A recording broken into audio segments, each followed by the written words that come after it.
ስለዚህ ሐሳብሽን አከበርኩና ኦኬ ብዬ ተቀበልኩ። ምን አገባኝ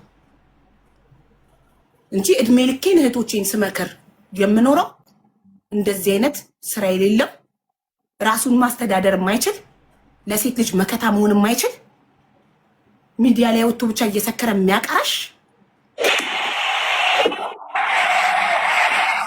ፕሮቴክት አርጋት። እንደ ወንድ ችግሯን አንተ ይደፍታላት።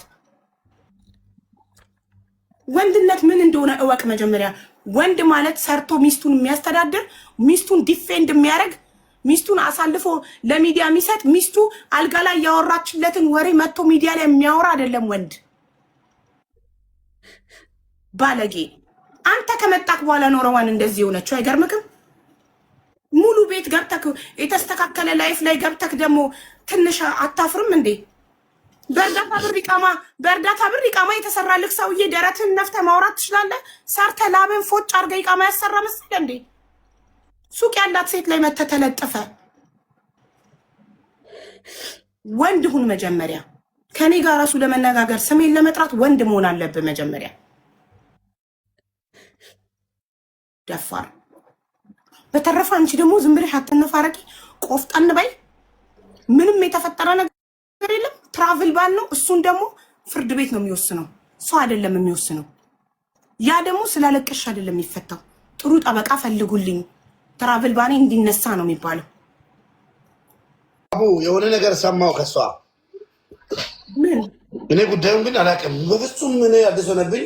እኔ ተጣልታችሁ አስቀይማሽ ይቅርታ አንቺ ፈልጋ መስሎኝ ለለምንሽ መጣው። ከዛ አንቺ ወዳታላችሁ፣ እሷ ደግሞ እያለች የነበረችው ከኔ ጋር ሰላም ለመሆን ቪዲዮ ሰርቶ የቤቷ ሂዶ የሚለው ማንን ነው? ይቅርታ ጠይቆ ከዛ በኋላ ነው ሰላም ሆነው ስትሰማው ልበል ወይስ? ይኸውልህ እሱ እኔ ጋር ህይወት እድል አንዴ ነው። አንድ ሰው ማንነቱን አንዴ ካሳየኝ እኔ ጋር ሁለተኛ እድል የለም። ልጁ ባለጌነቱን ሳልደርስበት ማንነቱን አሳየኝ።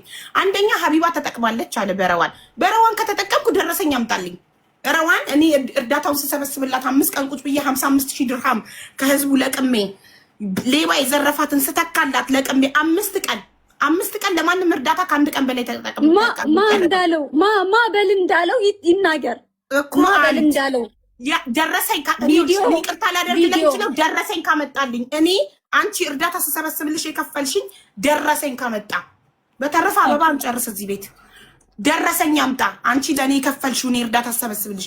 ሀቢባን ማን አባቷ ያውቃት ነበር አለ። የአባቴን እበት ይጋጥና ሀቢባን ማን ያውቃታል? በረዋን እኔ ነኝ በአንቺ የታወቅኩት። ረዋን ኖ ማንም ዓለም ያውቅ የለ እንዴ? ሁሉም ያውቅ የለ እንዴ? ፀሐይ የሞቀው ሀገር ያወቀው ጉዳይ ነው። ምን እኔ ረዋን የታወቀችው እኮ ለምን ማስረጃ ምናምን ነው ፎሎ የነበራት። እኔ ነኝ ፎሎ እንኳን እኮ ያስደረግኳት ማስረጃ። እድሜ ልኬን እኮ የእሷን ሺቲ ነው ማስተዋውቀው እኮ። ሰፖርት ባረኳት፣ ባገዝኳት፣ በረዳኋት፣ በወደድኳት፣ እንደ እህቴ እንደ ልጄ ባየኋትኝ።